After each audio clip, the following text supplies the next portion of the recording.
안녕하세요, 우기북입니다. 사실 저에게도 독서는 너무도 힘든 일이었습니다. 20대 내내 책이 좋은 줄은 알았지만 마음을 다잡고 읽어보려고 하면 겨우 몇 페이지 읽는 게 제 의지력의 한계였어요. 그러다가 20대 말에 어느 순간 독서의 즐거움을 느낀 이후로는 누가 시키지 않아도 알아서 책을 찾아 읽게 되었습니다. 오늘은 어떻게 하면 독서가 즐거운 일이 될 수 있는지 이야기를 나눠보고 싶어요. 꿈을 이룬 사람들의 뇌에 이런 구절이 있습니다. 뉴런에서 발생한 정기적 충동은 시냅스에서 신경전달 물질에 의해 화학적 충동으로 변한다.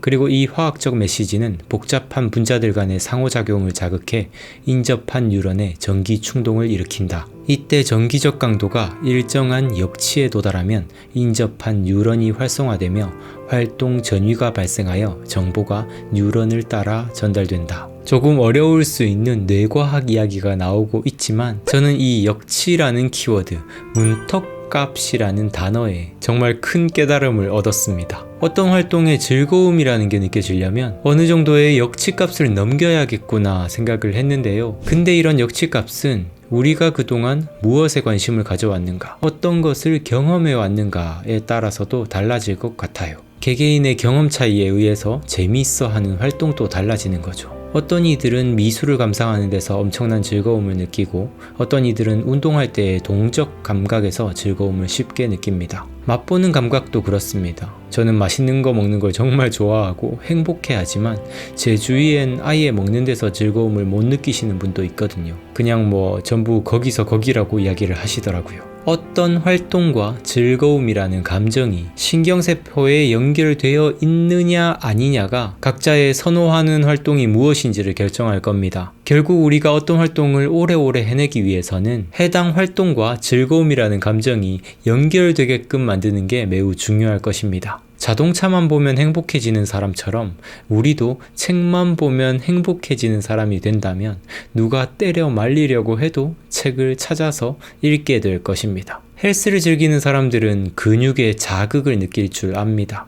내 근육이 어떻게 생겼고 어떤 자세로 어떤 자극을 줬을 때 근육이 성장하는지 알고 있어요. 단순히 운동이 끝났으니까 난 건강해진다 이런 생각 때문에 즐거운 게 아니라 근육을 자극하고 그것을 성장시키는 데서 뭔가 짜릿함을 얻게 되는 것일 거예요. 물론 운동 이후에 찾아오는 보람과 근육의 고통 또한 성취감의 일종일 겁니다. 독서도 사실 똑같습니다. 단순히 1시간을 독서했다, 5시간을 독서했다, 내 의식은 성장한다, 이런 것으로도 물론 일종의 보람은 느낄 수 있겠지만요, 이것이 진정한 독서의 재미를 나타낸다고 할 수는 없을 것 같아요. 헬스가 근육의 자극에 몰입하는 활동이라면요, 독서는 정신의 자극에 몰입하는 활동입니다. 여러분들도 이런 경험 많이 받아보셨을 거예요. 사람들과 대화를 한다든지 아니면 어떤 영상을 보면서도 새로운 걸 알게 되었을 때의 그 쾌감, 우와 하는 경험들, 어떤 깨달음의 순간들입니다. 내가 몰랐던 것을 아는 순간, 궁금한 것을 해결하는 바로 그 순간에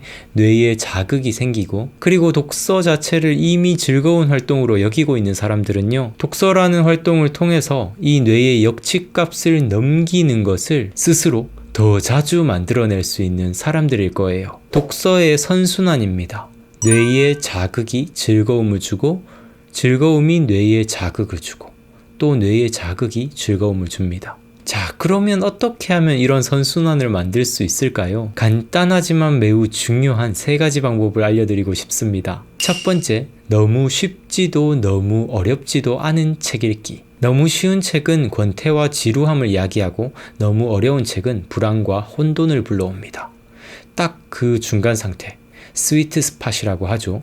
나에게 가장 적절한 난이도의 책을 보는 게 중요할 거예요. 책을 보실 때 술술 읽히면서도 우와 하는 느낌을 주는 책을 계속 찾아보시면 좋을 것 같아요. 근데 좀 반대로 접근하시는 분들이 많습니다. 술술 안 읽히고 너무 어려운데 이렇게 읽다 보면 성장하겠지 하면서 버텨내는 책 읽기를 하는 거예요. 그리고 또 뇌에는 어떠한 자극도 주지 않는데 그저 술술 읽히는 책만 읽는 경우도 있습니다. 술술 읽히면서도 우아하는 깨달음을 자주 안겨다 주는 책이 중요한 겁니다. 두 번째, 내가 궁금해하는 분야의 책 읽기. 이건 자신에게 질문을 해볼 필요가 있을 거예요. 면밀히 물어봐야 합니다. 박학다식한 사람이 되고 싶어서 꾸역꾸역 책을 억지로 읽으려 하는 게 아니라 일단 내가 가장 관심 있는 부분부터 점차 그 범위를 넓혀 나가야 합니다. 어차피 처음엔 관심 있는 책 위주로 읽어가면서 책에 대한 습관만 장착하게 되면요, 자연스럽게 다른 분야에 대한 관심이 커지게 될 거예요. 세 번째, 깨달음을 더욱 구체적이고 명확하게 만들어주는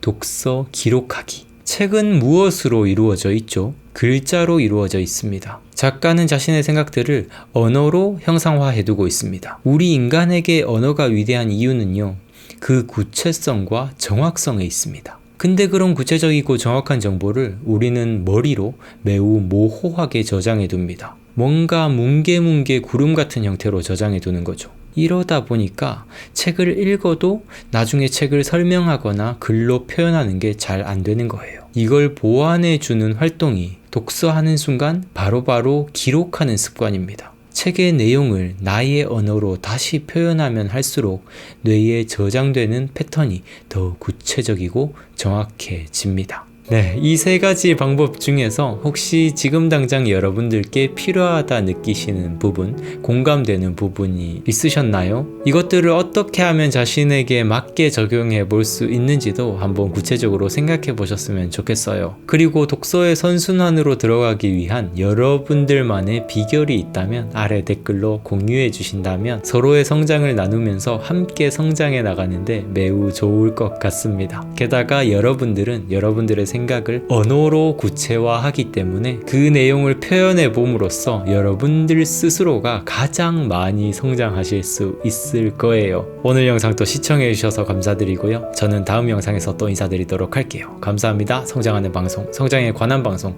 우기부기TV 손수욱이었습니다. 뿅!